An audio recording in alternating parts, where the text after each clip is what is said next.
لا إله إلا الله. إن الحمد لله نحمده سبحانه وتعالى ونستعينه ونستغفره ونعوذ بالله العظيم من شرور أنفسنا ومن سيئات أعمالنا. من يهده الله فلا مضل له ومن يضلله فلا هادي له. وأشهد أن لا إله إلا الله وحده لا شريك له، له الملك وله الحمد، يحيي ويميت وهو على كل شيء قدير. وأشهد أن محمدا عبده ورسوله صلوات الله وسلام عليه وعلى آله وأصحابه أجمعين. يا أيها الذين آمنوا اتقوا الله حق تقاته ولا تموتن إلا وأنتم مسلمون. يا أيها الناس اتقوا ربكم الذي خلقكم من نفس واحدة وخلق منها زوجها وبث منهما رجالا كثيرا ونساء واتقوا الله الذي تساءلون به والأرحام إن الله كان عليكم رقيبا. يا أيها الذين آمنوا اتقوا الله وقولوا قولا سديدا يصلح لكم أعمالكم ويغفر لكم ذنوبكم ومن يطع الله ورسوله فقد فاز فوزا عظيما.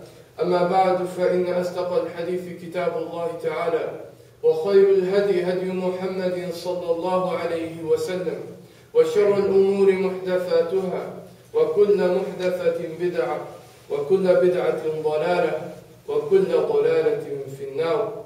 ثم أما بعد. We begin by praising Allah subhanahu wa ta'ala. We seek His mercy and we seek His forgiveness. We seek our sustenance and guidance from Him and from Him alone. And we send peace and blessings upon His last and final messenger, our beloved Prophet Muhammad sallallahu alayhi wa sallam, and on his companions and on his family, and all those who follow him till the day of judgment. Allahumma ja'alna minhum. May Allah make us all from among them. Ameen ya Rabbil Alameen. We want to talk about in the brief moments that we have today on a very important topic, the topic of haya, or modesty. It is something that isn't talked about as much as it should be, at least amongst our crowd, at least amongst the younger generation. The topic of being modest, or being shy, and who to be modest from, who to be modest in front of, and who we should be seeking protection from, and certain actions that we should also be looking out for and we should be aware of. But who is a person that lacks modesty? Because the scholars say in order to understand something, the best way to look at it is from an opposite point of view. And so who is a person that isn't modest or lacks modesty? Imam Ibn al-Qayyim rahimahullah ta'ala, he said that a person is immodest is the one who has no consciousness of halal and haram. Is someone who is totally unaware of the rulings of Allah subhanahu wa ta'ala. Someone who has lost complete focus of what is halal, what is permissible, and what is forbidden, the haram. In other words, someone who has lost complete connection with the laws and the rulings of Allah subhanahu wa ta'ala, that they are now following their own desires. And they are now following Allah which is in their own hearts. And whatever it tells them to do, whatever their fitrah, after they have completely hid or put aside the laws of Allah subhanahu wa ta'ala, and now it is their whispers and their desires guiding their hearts and telling them to do this and to do that and to be mindful of certain things and to avoid being mindful of other things. And so when it comes to modesty, there are two types. There is modesty with Allah subhanahu wa ta'ala, meaning when we are alone with Allah subhanahu wa ta'ala. And then there is modesty in front of the people, when we are around others. And so modesty in front of Allah subhanahu wa ta'ala, if this modesty, if we can tackle being modest in front of Allah subhanahu wa ta'ala, if we can try to perfect, of course we will never be able to fully perfect it, but if we can aim at perfecting modesty in front of Allah subhanahu wa ta'ala, we will be able to perfect our modesty in front of the people. Because it is very easy being modest in front of others.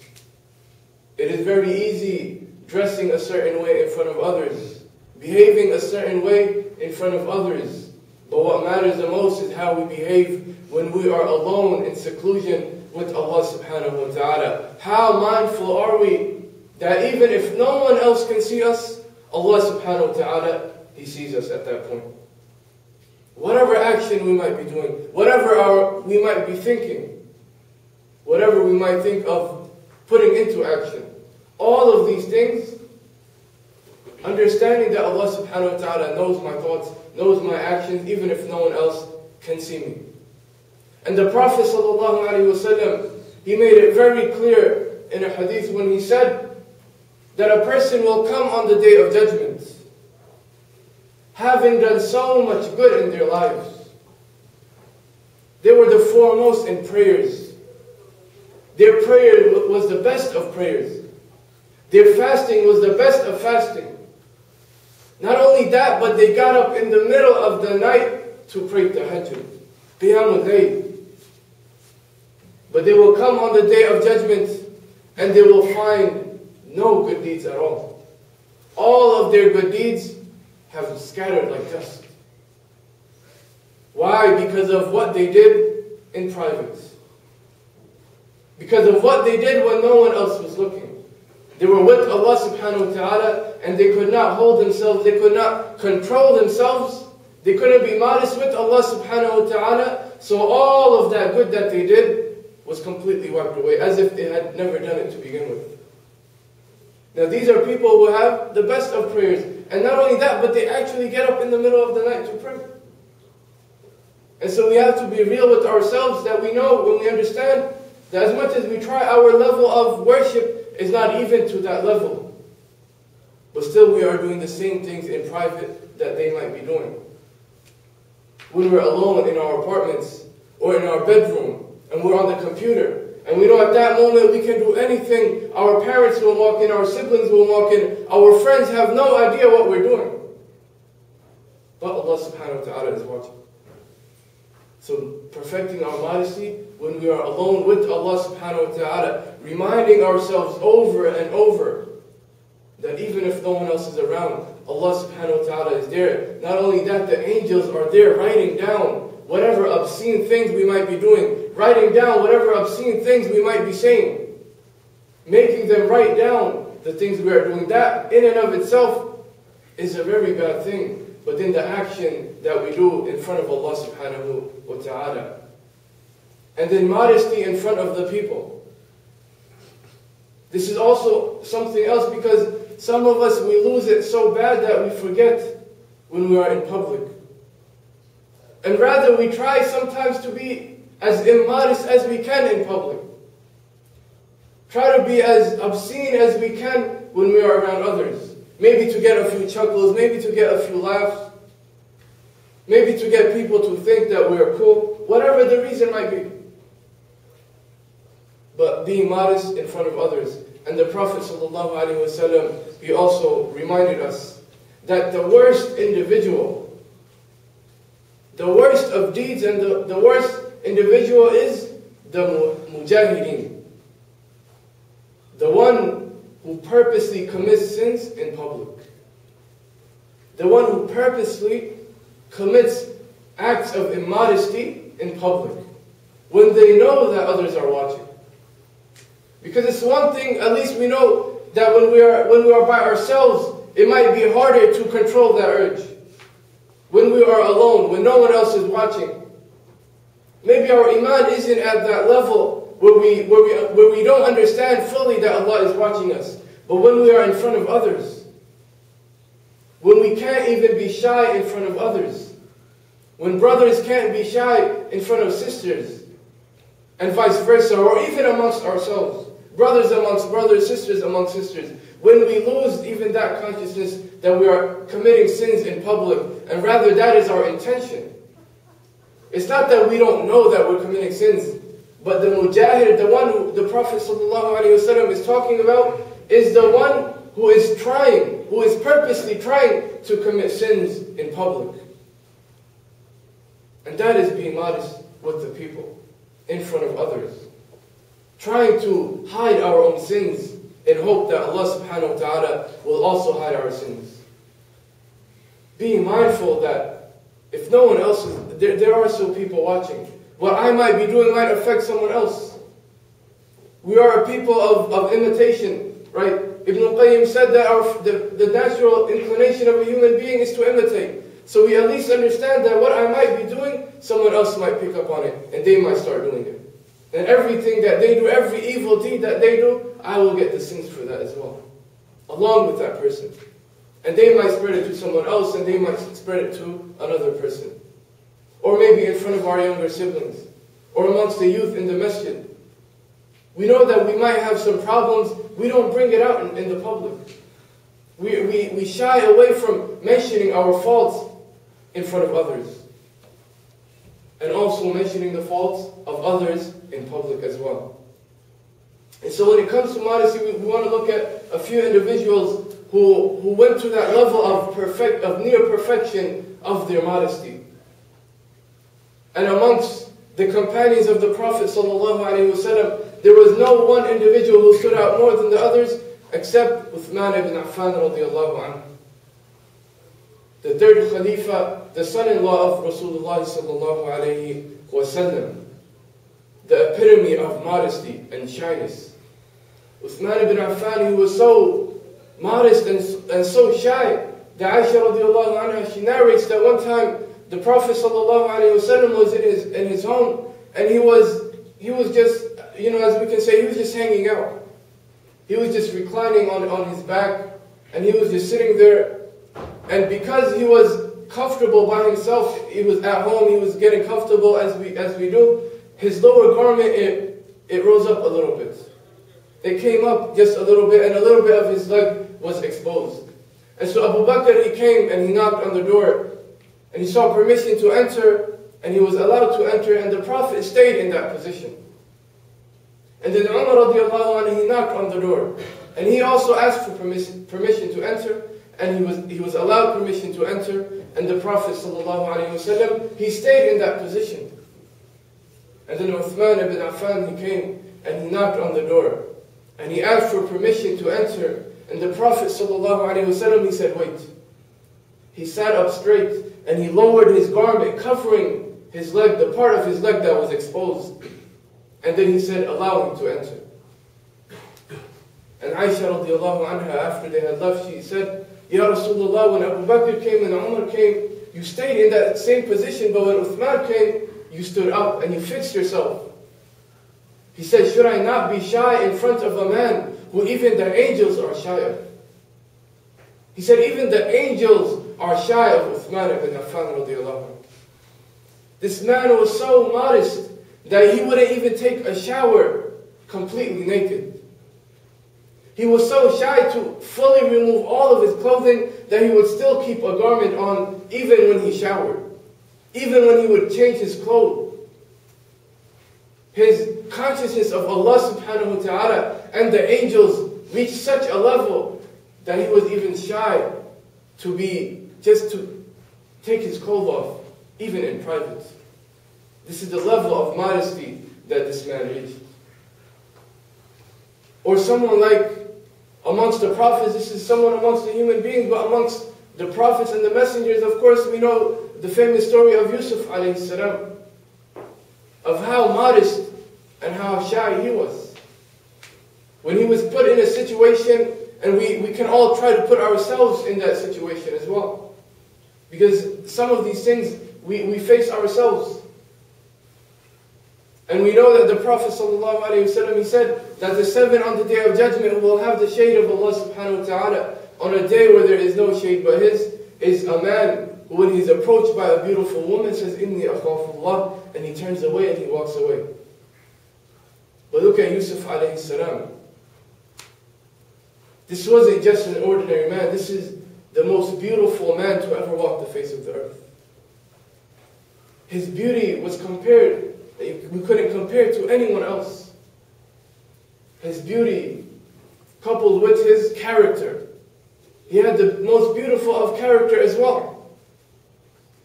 And so when this woman, the wife of Aziz, when she saw that he was so shy and he was so modest, and yet he was so beautiful, she didn't want any other man. Because she had the status of being such a powerful woman, she wanted to prove to herself that she can get even Yusuf alayhi salam. And so she tried to tempt him. And he ran away saying, Ma'adallah, I fear Allah. I seek protection from Allah. And when Allah subhanahu wa ta'ala, He saved him, He said, وَلَقَدْ حَمَّتْ بِهِ وَهَمَّ بِهَا. He said that she desired Yusuf alayhi salam, and he too would have desired her if Allah didn't save him and protect him. He's a human being. Allah said that even you would have desired her. Because this isn't an ordinary woman after all. This is one of the most powerful women of the time. The wife of the leader coming after him. So obviously she too would be a beautiful woman. And he's a human being, he's a man after all. He did see her, so he knew, he understood that he had to try to escape. He couldn't be like, oh, I'm a prophet, I'm cool, I got this. You know, anyone can come in front of me and, you know, just parade around and it won't affect me. No, he knew that this is something that could have affected his heart. So he ran away, and she chased him from behind. Imagine that scene, he's running away from this woman. And I say that, you know, we should try to put ourselves in that situation. But let's not fool ourselves. None of us is as handsome as Yusuf alayhi salam, right? First of all. And number two, we don't have, you know, the most powerful women in the world coming and chasing us. Right? We don't have Michelle Obama coming and, you know, chasing us and saying, you know, I love you. And she didn't look like Michelle Obama, I'm sure, but she probably looked a lot better. But, you know, that's not the point. This is someone who was in a powerful position. And she tried to seduce him, and he felt something in his heart, and he knew, I have to get away. And so what we have to ask ourselves is when we are put in a situation where we might be tempted, where there are a group of girls and we are in that circle as well. When we try to tell ourselves, she's just a friend, or she's like a sister to me. Right? One of the Imams said, if she was meant to be your sister, Allah would have made her your sister. Right? We try to fool ourselves and say, oh, well, she's just my sister. I'm just looking out for her. You know, I'm just making sure she's safe. We shouldn't fool ourselves. We know that this is something that might lead to something else. And the Prophet told us that when we are alone, when a man and a woman are alone, there's a third party involved. And that is Shaitan. And that's his job, is to make us feel like at first nothing is going to go wrong. And this is the job of Shaitan. It's very patient. He is very patient with his da'wah towards us. He will slowly and gradually make us go towards that path. At first say, you know, she's a Muslim sister, so just go say salam. Just go talk to her. We don't even have to talk about non-Muslim. We know in our university and in our communities and our environment that we're in, that just the Muslim brothers and sisters, we get to this level sometimes, unfortunately. Right? There's a level of professionalism, of course, within the MSA and within, you know, the Muslims on campus and in the masjid, but there's also such a thing as crossing the line. And so we have to be very careful that we don't get to that level. And for the sisters as well who are listening, don't also fool yourselves as well. When a brother comes to you and he's talking to you, and maybe it starts out as something in a professional manner, maybe it's about homework, or maybe it's about administrative issues in the MSA or the masjid or the youth committee or whatever else. But once you see the conversation goes beyond that once the conversation that was supposed to take place is over and you find yourselves are still together, still in that setting, know that this brother wants something more than just to be your friend or just to be your brother. And I'm sorry it has to be that blunt, but that's just the nature of man. So also protect yourselves, take the precautionary measures to not even put ourselves in that situation to begin with. There was a female companion of the Prophet ﷺ, and she came to him, and this was a woman who suffered from seizures. And so she said, Ya Rasulullah, I constantly have seizures, and when I have seizures, I fall to the ground. And when I fall to the ground, some of my aura is exposed. Some of my body is exposed. And so she was so concerned that she went to the Prophet and she said, make dua to Allah subhanahu wa ta'ala that He takes away and He cures my seizures. And the Prophet ﷺ, he said, I can make dua to Allah and indeed He will cure your seizures. Or you can be patient and your reward will be Jannah. Meaning if you just be patient, you're guaranteed paradise. Or I can make dua for you, your seizures will go away, and you might still end up getting paradise, but you will just have to go through the reckoning and the accounting just like every other human being. She said, fine, I will be patient, but just make dua that when I do have seizures and when I fall to the ground, that my aura isn't exposed. This was her real concern. It wasn't that I was sick, that I was having seizures, that I was causing pain to my body. It was that other men would see this small part of my aura that would be exposed. And it wasn't that she would fully go naked, or private parts would show, but just a little bit of her skin that wasn't supposed to be seen by any other man was being exposed, and that was her concern. Look at the level of modesty and haya of this woman. That she said, fine, I'll be patient with my seizures. I don't have a problem with that. But just make dua that I'm not exposed, that my body isn't exposed to any other man. And this is something, as brothers, not just sisters, we might say, yes, sisters, see, you should cover yourself properly. As brothers as well. This is something we have to be mindful of, the way that we dress. That we don't show too much, that we don't expose, the shape of our body. And especially in prayer. That when we go to ruku', the brother behind us isn't going to have to close his eyes because of what he has just witnessed, what he has just seen. Right? This is a sad state that in many of our masajid, where we can't stand behind certain people because of the way they're dressed. So being mindful of the way that we dress. Making sure our clothes aren't super tight or not showing too much. So this is something for the brothers and for the sisters as well. And I want to close by the story of one of the companions of the Prophet ﷺ, by the name of Tha'laba ibn Abdul Rahman radiyallahu anhu. Tha'laba was one of the messengers of the Prophet ﷺ, meaning he used to run errands for him. He used to run errands for the Prophet, he used to run tasks, and he used to do different jobs for the Prophet ﷺ. And he was a young boy, he was 16 years old.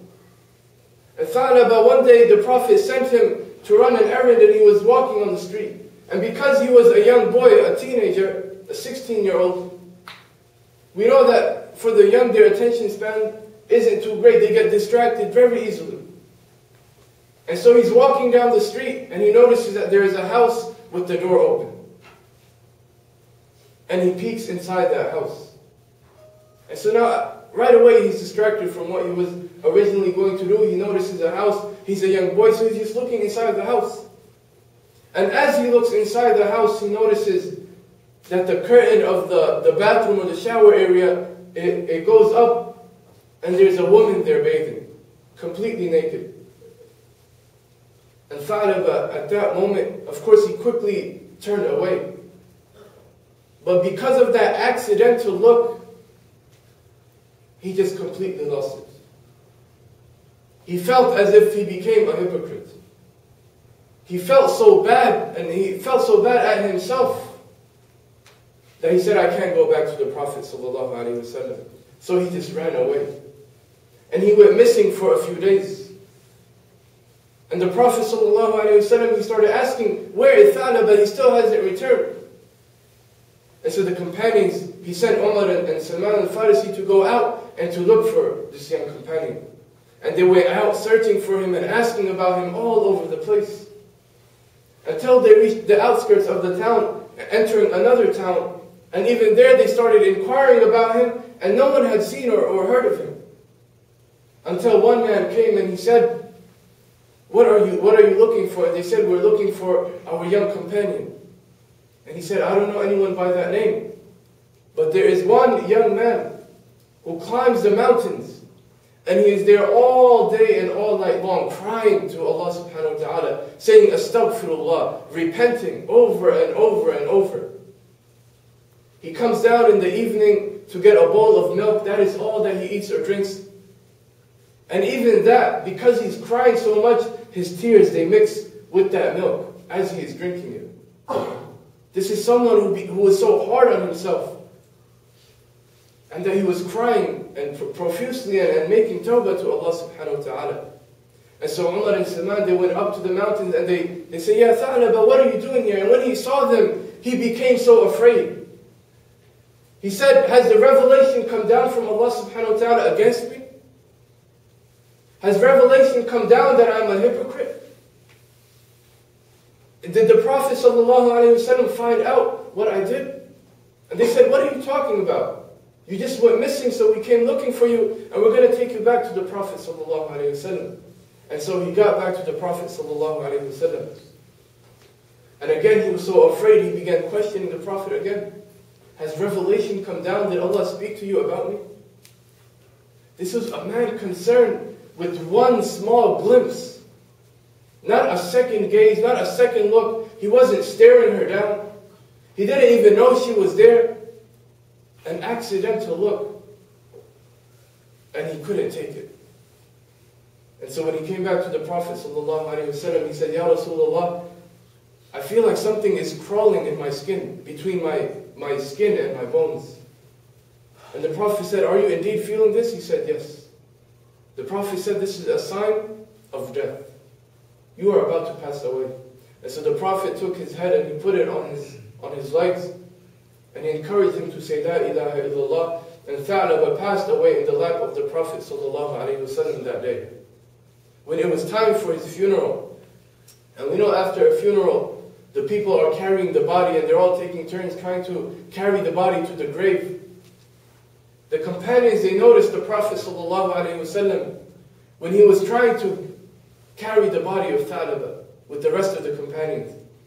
They noticed him barely finding any space to stand. And he was on his tippy toes and he's barely getting a hand on the body of Tha'laba. And they said, Ya Rasulullah, what are you doing? There's so much space. Why do you look like you have no space? And he said, if only you can see how many angels Allah subhanahu wa ta'ala ordered to descend to carry the body of Tha'laba to his grave. To accompany the body of this companion. Look at the level that this companion he reached. This wasn't the senior of the companions. This wasn't Abu Bakr or Umar. This wasn't a 50, 60-year-old man. This was a 16-year-old boy. Just like any of us. Goes through life just like any of us. But look at the level of modesty that he had. Look at the level of hayat that he had. That an accidental glimpse led him to all of this. An accidental glimpse at a naked lady led him to all of this. That he was crying for 40 days and 40 nights. He left the company of the Prophet and the companions. He felt like he was a hypocrite. When we sin over and over and over, in public, in private, when we watch certain things that we're not supposed to be watching, when we're looking at certain things we're not supposed to be looking at, when we're talking to certain individuals we're not supposed to be talking to, and we go to sleep comfortably that same night, as if nothing has happened. Be modest, dear brothers and sisters, not just in front of the people, but with Allah subhanahu wa ta'ala when we are alone with Him. Because as we mentioned earlier, there will be a people who will come on the Day of Judgment and all of their good deeds wiped away because of what they did in private. We ask Allah subhanahu wa ta'ala to grant us all haya. We ask Allah subhanahu wa ta'ala to grant us the level of modesty of Tha'laba ibn Abdul Rahman, of Yusuf alayhi salam, of Uthman ibn Affan radiyallahu anhu, wa akhiru da'wana and alhamdulillahi rabbil alameen.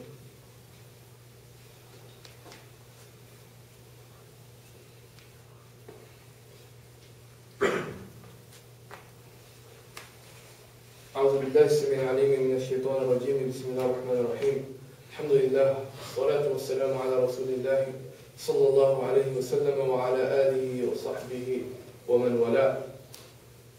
Allah subhanahu wa ta'ala and His angels, they send peace and blessings upon the Prophet sallallahu alayhi wa sallam constantly.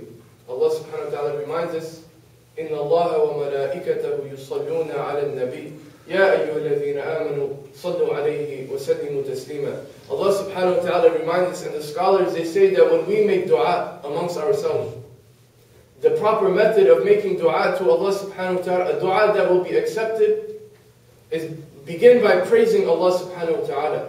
Because no one can deny that praise of Allah subhanahu wa ta'ala. And then follow that up with peace and blessings upon the Prophet sallallahu alaihi wasallam. Why? Because Allah subhanahu wa ta'ala says that him and the angels are constantly sending peace and blessings upon the Prophet sallallahu alaihi wasallam. So if we say Allahumma salli ala Muhammadin wa ala ali Muhammad, this is a dua that is already accepted before we even make it. Because Allah subhanahu wa ta'ala himself and the angels, they are always sending peace and blessings upon the Prophet sallallahu alaihi wasallam. And then after that, we make dua to Allah subhanahu wa ta'ala. اللهم صل وسلم على عبدك ونبيك ورسولك محمد صلى الله عليه وسلم في الأولين وفي الآخرين وفي الملأ الأعلى إلى يوم الدين وبارك على محمد وعلى آل محمد كما باركت على إبراهيم وعلى آل إبراهيم إنك حميد مجيد. اللهم أعز الإسلام والمسلمين اللهم أعز الإسلام والمسلمين وأذل الشرك والمشركين ودمر أعداء الدين واحمي عزة الإسلام يا رب العالمين. اللهم اغفر للمسلمين والمسلمات والمؤمنين والمؤمنات الأحياء منهم والأموات إنك سميع مجيب الدعوات. ربنا آتنا في الدنيا حسنة وفي الآخرة حسنة وقنا عذاب النار. وصل اللهم على نبينا محمد وعلى آله وصحبه أجمعين والحمد لله رب العالمين وأقم الصلاة.